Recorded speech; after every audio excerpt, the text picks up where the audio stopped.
देश में लोकतंत्र पर बड़ी बड़ी बातें या 5 साल में एक बार वोट देना लोकतंत्र नहीं है।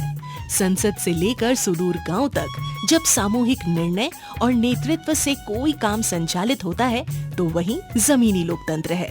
हमारा काम इसी की खोज करना है। तो आइए हम चलते हैं उसी जमीनी लोकतंत्र के बीच जहां बसती है ग्राम सभा की आत्मा।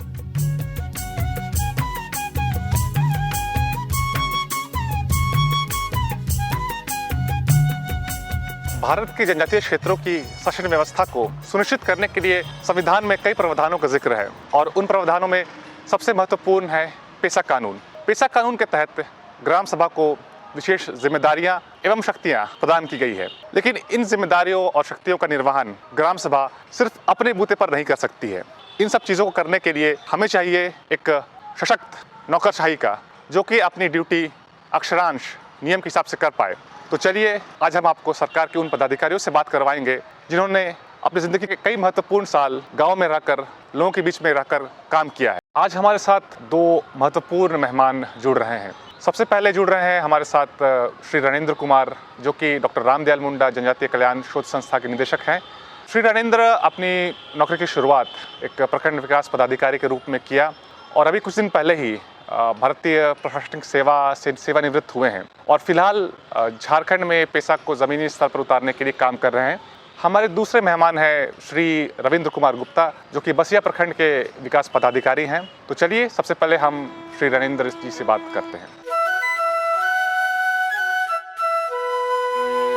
सर, जब पेशा कानून नहीं था तो आप गांव के इंस्टीट्यूशन को किस तरह से देखते थे? पेशा कानून नहीं बनने का जो प्रभाव था, दुष्प्रभाव था, वो मैंने देखा अनगढ़ा में जब मैं वीडियो था 92 से 95 तक।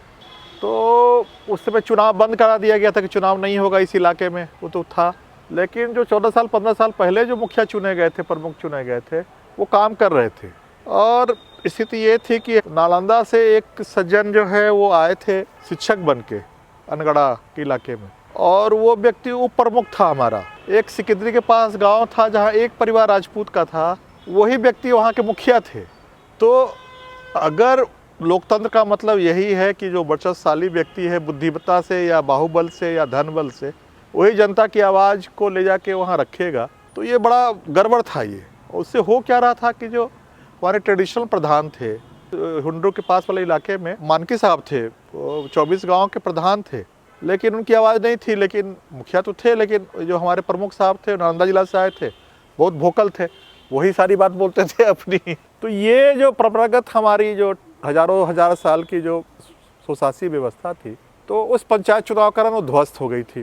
पैसा राजीव गांधी के बाद से आने लगा था सीधे पंचायत को। तो स्वाभाविक है कि पैसा मुखिया के पास था। मुखिया आदिवासी हैं, गैर आदिवासी हैं, बाहरी हैं, इससे कोई फ़र्क नहीं पड़ रहा था।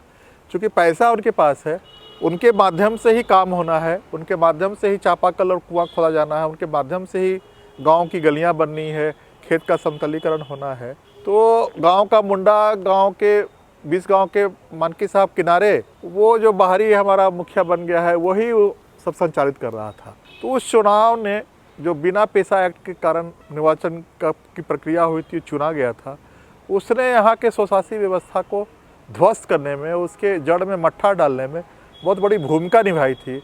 उसके हम साक्षी। तो सर, आपने अपने करियर की शुरुआत प्रखंड विकास पदाधिकारी के रूप में बिशुनपुर प्रखंड से की। तो चूंकि बिशुनपुर प्रखंड अपने आप में एक विशेष स्थान रखता है और एक आदिवासी बहुल इलाका है, तो उस समय का अनुभव साझा करिए हमारे साथ में। मुझे याद है कि जब मैं बिशुनपुर में था वीडियो और ग्राम सभा करता था, तो वही एलिमेंट जमा हो जाते थे जो पहले ठेकेदारी ब्लॉक से किया करते थे, और वही हैंडल करने की कोशिश करते थे ग्राम सभा को भी। चूँकि वो बाहुबली धनबली होते थे और वो मौखिक मुँह बली भी होते थे। मुँह बली वही लोग हैं, तो वो हैंडल करते थे ग्राम सभा। तो बहुत कठोरतापूर्वक मुझे डांटना पड़ता था कि भाई 50 साल से 30 साल से तो आप ही लोग चला रहे हैं ग्राम सभा, अब आम लोगों को तो बोलने दीजिए। तो ग्राम सभा कोई एक गांधी का रोमांटिक गांव नहीं है, अहो ग्राम जीवन वाला, समुद्रानंद पंतन वाला गांव नहीं है। वहाँ भी जो लुम्पेन एलिमेंट्स है वहाँ भी रहते हैं। अब तय करना होगा आम लोगों को कि लुम्पेन एलिमेंट को माइनस करके कैसे हम एक्चुअल ग्राम सभा चलाएं।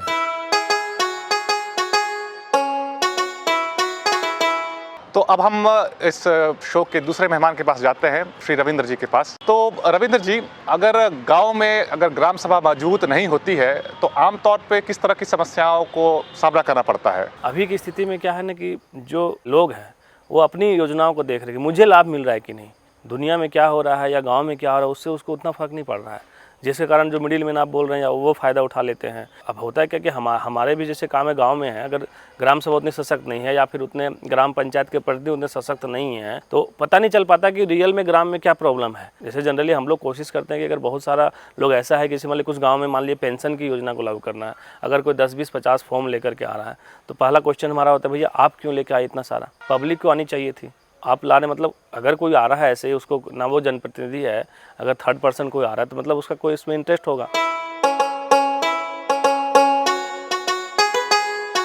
गांव में जो संगठन है, सरकारी संगठन, उसमें एक तो ग्राम सभा है और दूसरा एक ग्राम पंचायत है, तो दोनों में किस तरह का समन्वय दिखता है? एक साथ काम करते हैं या फिर एक दूसरे के साथ नहीं काम कर पाते हैं? अगर ग्राम सभा सशक्त होगी, पंचायत बहुत अच्छे सशक्त होगी तो जो छोटी छोटी समस्याएं लोगों की है मुझे लगता है क्षण करके प्रखंड तक आएंगे। अभी क्या होता है कि डायरेक्ट छोटी भी समस्या हो सीधा ब्लॉक आ जाती है या सीधा जिला चला जाता है। तो जो सिंपल सा हल गाँव से हो सकता था या पंचायत से हो सकता है उसके लिए लोगों को आना पड़ा। तो मुझे लग रहा है कि कहीं ना कोऑर्डिनेशन तो कमी है ही, लेकिन अगर अच्छा कोऑर्डिनेशन हो तो लोगों को ज़्यादा फायदा मिलेगा। तो रणेंद्र सर, आपने बताया कि जब पेशा कानून नहीं था तो किन किन दिक्कतों का सामना करना पड़ रहा था, लेकिन चूंकि अभी पेशा कानून बन चुका है तो उसमें और हम किस तरह से बेहतर कर सकते हैं काम को, तो उस पर कुछ हमें बताइए। एक तो ग्राम सभा की अवधारणा बदल दी कि 1000 पर ही ग्राम होगा और तभी ग्राम, वो सब कुछ नहीं। आप परंपरागत ढंग से गांव के लोगों को जहां बैठ रहे हैं बीफे के दिन अखड़ा में, वही ग्राम सभा है, उसको हम ग्राम सभा की मान्यता देते हैं। तो बीफे के दिन अखड़ा में बैठने का अभ्यास पीढ़ियों से है और गांव का जो हमारा मुंडा है, हमारे जो भी प्रधान है, गाँव इस क्षेत्र में कुछ और है, कुछ क्षेत्र में अलग है, तो जो कर रहे हैं अध्यक्षता उस बैठक की, उसको मान्यता दे रहा है पेशा का कानून। इससे खूबसूरत बात और क्या हो सकती है? फिर वो ग्राम सभा निर्णय लेगी, वो ग्राम सभा के निर्णय को मानना होगा, प्लस उस ग्राम सभा को अधिकार होगा कि पंचायत जो खर्च कर रहा है वो खर्च का अनुमोदन करे। ऑडिट हो रहा है, ऑडिट रिपोर्ट आपको उस ग्राम सभा के सामने रखना है। कोई जूनियर इंजीनियर ने कोई प्राक्कलन बनाया है, उस प्राक्कलन को रख के उससे अनुमति लेनी है। तो एक तरह से आपने मालिक थ्योरेटिकली बनाया है, ये बड़ी खूबसूरत चीज़ है। तो सर, आप लोगों ने पेशा के ग्राउंड रूल पर क्या क्या काम किया है? हम लोग TRI के स्तर पे हम लोगों ने कोशिश की है कि उस पर महीनों महीनों हम लोगों ने चर्चा की, अलग अलग समूहों से चर्चा की, हर एक की बात सुनने की कोशिश की, सबको करके हम लोगों ने दे दिया पंचायती राज विभाग को। पंचायती राज विभाग हमारे प्रयास से सहमत था। उसने फिर 2 दिन का सेमिनार करवाया और सारे प्रमंडलों के, सारे जनजातीय समुदाय के प्रतिनिधियों को बुलाया और जिन राज्यों में रूल बना हुआ है वहाँ से भी लोगों को बनाया।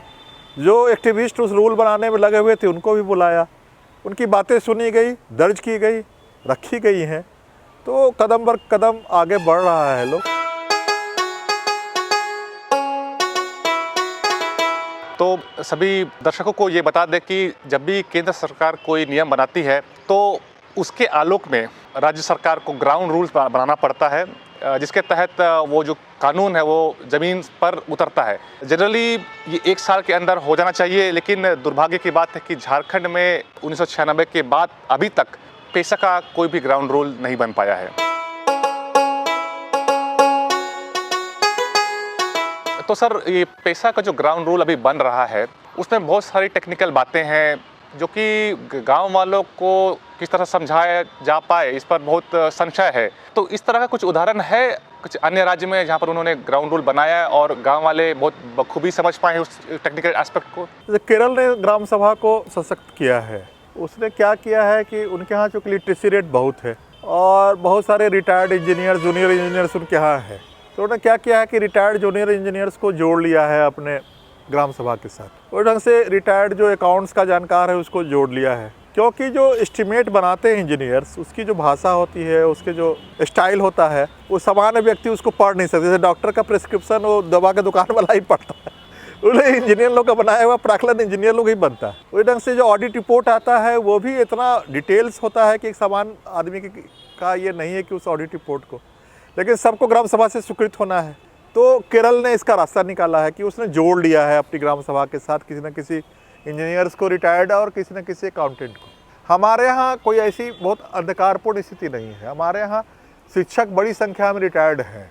लगभग हर पंचायत में कुछ न कुछ शिक्षक रिटायर्ड मिल जाएंगे। तो उन शिक्षकों को, जो पढ़े लिखे लोग हैं, जो समय दे सकते हैं, उनको ग्राम सभा से जोड़ना चाहिए। और जो जिम्मेदारी दी गई है कि आपको एस्टिमेट भी समझना है, आपको ऑडिट रिपोर्ट भी समझना है, आपको सारे बिल्स को भी समझना है, आपको सहमति देनी है, तो ऐसे ही हाथ उठा के नहीं देना चाहिए। कोई रिटायर्ड मिल जाए शिक्षक, रिटायर्ड जूनियर इंजीनियर मिल जाए, रिटायर्ड अकाउंटेंट मिल जाए, उनको ग्राम सभा से, एक ग्राम सभा नहीं 4 ग्राम सभा से जोड़ लीजिए, उनका स्वागत कर लीजिए, लेकिन उनसे समझिए तब सहमति प्रदान कीजिए। तो सर, झारखंड के लिए पेसा का ग्राउंड रूल बनाने के लिए आप लोग किस स्तर पर अभी मौजूद हैं? पंचायती राज निदेशालय ने भी प्रयास किया है और वो अपर मुख्य सचिव हैं, उन्होंने भी वन विभाग में 2 दिन का एक सेमिनार रखा था कि ये प्रस्तावित पेसा रूल है, इस पे वन विभाग के अधिकारियों को और एक्टिविस्टों को क्या कहना है। तो विभिन्न विभागों से ली जा रही है राय, ताकि कोई कानून बने तो कल के दिन उनको आपत्ति नहीं हो। इस पे सक्रिय है हमारा निदेशालय।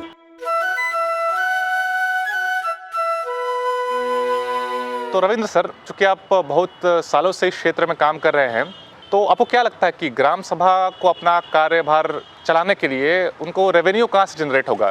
क्योंकि आमतौर पर देखा जाता है कि सरकार जो होती है अपना जो भी खर्च चलाने के लिए पंचायत तक ही पैसा देती है। उस स्थिति में ग्राम सभा अपना रेवेन्यू किस तरह जनरेट कर सकती है? रेवेन्यू का जो सबसे बड़ा चीज़ है वो अधिकार मुझे लगता है कि कुछ हद तक ग्राम को मिलना चाहिए। एक पंचायती राज का भी अगर कॉन्सेप्ट देखेंगे, पैसा दोनों साथ साथ में देखेंगे, तो सिंपल था कि गांव जो है वो अपने पे आत्मनिर्भर बने, और आत्मनिर्भर बनने के लिए कि कम से कम कहीं से रेवेन्यू तो आए, चाहे वो सेरात का ज़मीन हो, हाट बाज़ार हो, या हमारे खदान हो छोटी छोटी, या फिर बालू घाट जो आप बोल रहे हैं जहाँ से रॉयल्टी के पैसे आते हैं। ये सब चीज़ें पेशा में खास करके ये किया कि ग्राम को ही, ग्राम प्रधान या जो वहाँ के मानकी मुंडा लोग हैं, उनको ही ये दिया गया था जवाबदेही कि वहाँ से आप रेवेन्यू का कलेक्शन करें, और उस राशि से जो गांव में समस्याएं हैं, गांव का जो विकास होगा उससे करने का ये था, जो सही अभी तक लागू नहीं हो पाया। जो छोटी छोटी समस्याएं होती हैं, जैसे ऑन द स्पॉट हम बहुत कुछ नहीं कर पाते हैं, हम लोग भी डिपेंड होते हैं योजनाओं पर, तो वो जब योजनाएं आएंगी फिर हम करेंगे। तो ग्राम सभा का अगर कुछ अपना फंड होगा या अपना कुछ रेवेन्यू होगा, मुझे लगता है कि वो तुरंत वहाँ के समस्या का समाधान कर पाएंगे, और फिर बाद में हम लोग हमारे पास जब आएंगे तब हम लोग उसको किसी योजनाओं से जोड़ने के पास, मुझे लगता है कि ये अगर शक्ति उनको कुछ हद तक मिल जाए, तो एक तो छोटी छोटी जो हाट बाज़ार या ये जो हैं उसमें जो दबंग लोग हो जाते हैं, या जो आपने बड़ा मिडिल मैन या बिचौलिया जो बीच का खा जा रहे हैं, गांव को कोई फ़ायदा नहीं, नुकसान ही हो रहा है, जहाँ तक उसके खेत ख़राब हो रहे हैं, उनके रोड ख़राब हो रहे हैं, जहाँ पे छोटी गाड़ियाँ चलने का परमिशन वहाँ बड़े बड़े हाईवे चल रहे हैं, तो इससे उनको नुकसान ही हो रहा है। अगर इनको सशक्त करेंगे तो उस पर रोक लगेगी, उनका टैक्स देना पड़ेगा उनको, ये फ़ायदा तो बहुत पहुँचेगा। मुझे लगता है ये ज़्यादा अच्छा रहेगा। तो रविंद्र सर, आमतौर पे जो भी सरकारी योजनाएं गाँव में आती है, तो ग्राम सभा के तरफ से गांव वालों को उस योजना को कितना सपोर्ट मिलता है? तो पहले क्या होता था, जिसको मन जो योजना चाहिए वैसा योजना उठा लिया, अपने लाभ के लिए उठा लिया, गांव के क्या मूलभूत आवश्यकता है उस पर लोग ध्यान नहीं देते थे। अभी है कि नहीं, अब जब प्रचार होने लगे हैं, मीडिया इतना एक्टिव हो गई है, सारे न्यूज़पेपर, सारे हम लोगों को भी सहभागिता उसमें दिखाना है, सारा ऑनलाइन करना है, फिर नेचुरल जो है डुगडुगी बजा के या उसको करके ग्राम सभा को बताना पड़ता है, फिर 15-20 दिन पहले हम लोग को नोटिस निकालना पड़ता है कि लोग जान जाएं कि आज ग्राम सभा होने वाली है। तो फिर ग्राम सभा करके फिर बाकायदा हम लोग भी प्रयास करते हैं कि जा करके एक अच्छी योजनाएं आप गाँव के लिए बनाएं कि जहाँ पर रोज़गार भी मिल सके और एक अच्छा एसेट्स भी हमारे लिए तैयार हो जाए भविष्य के लिए।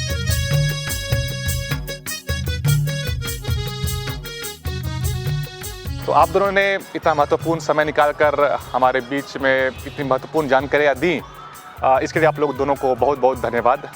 तो हम देख रहे हैं कि किस तरह से सरकार के पदाधिकारीगण भी चाहते हैं कि जो पेसा कानून है वो ज़मीनी स्तर पर किस तरह से बढ़िया तरीके से लागू हो, ताकि जो भी सरकारी मदद है लोगों तक वो पहुँच पाए और लोग अपने आप में भी सशक्त हो पाएँ। तो हम तो यही चाहेंगे कि आने वाले दिनों में इस श्रृंखला के माध्यम से भी और अन्य माध्यम से भी लोग इन कानूनों के बारे में जानें, इन कानूनों का इस्तेमाल करें अपने बारे में, अपने गांव के बारे में और अपने इलाके के बारे में, और सोचें और इसके और भी आगे ले चले। तो पुनः आप लोग का साथ रहा इस पूरे श्रृंखला में, उसके लिए आप लोग को बहुत बहुत धन्यवाद। और उम्मीद है कि इस पूरे श्रृंखला के साथ आपका भी ज्ञानवर्धन हुआ होगा और साथ साथ आपके जो भी गाँव देश के जो भी लोग हैं उनका भी ज्ञानवर्धन हुआ होगा। तो पुनः आप लोगों को बहुत बहुत धन्यवाद। जोहार।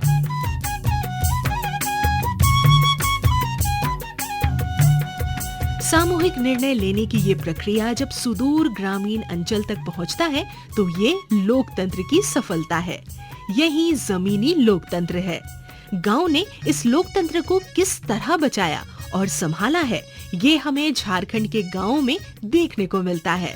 तो इसी के साथ हम आपसे विदा लेते हैं और मिलते हैं ग्राम सभा से संबंधित अगले पॉडकास्ट में। तब तक के लिए जोहार।